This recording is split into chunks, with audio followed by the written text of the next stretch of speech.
আজ যারা বড় বড় কথা বলছেন তারা হিন্দুর জন্য কতটা লড়াই করেছেন, কি ত্যাগ করেছেন? 4 পয়সার ত্যাগ নেই। বিজেপিতে কামাতে এসছেন, কামানো কমে যাচ্ছে। আমি দোকান সাজিয়ে দিয়েছিলাম 77টা এমএলএ দিয়ে, 1 ডজন এমএলএ আজকে নাই কেন? এমপি কোথায় গেল? জেলা পরিষদ সমিতির প্রধান চলে যাচ্ছে কেন? জবাব কে দেবে? 21-এর পর থেকে বিজেপির নামছে। 19 সালে বিজেপি 41% ভোট পেয়েছিল এবং আজ অনেক নেতা আমাদের পার্টিতে তার বিরুদ্ধে লড়াই করে আমরা পার্টিকে বাড়িয়েছিলাম।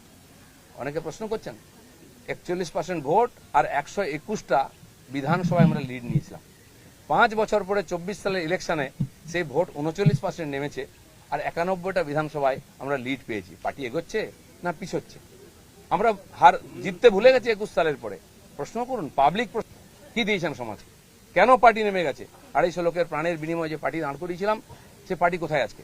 কেন হারছি আমরা? কেন লোকে ছিচিৎকার করছে? আর এই দালালরা যেদিন থেকে পার্টিতে এসছে বিজেপির গন্ধও চলে গেছে, বিজেপির স্বাদও চলে গেছে। লোক বিজেপির ভরসা করতে পারছে না।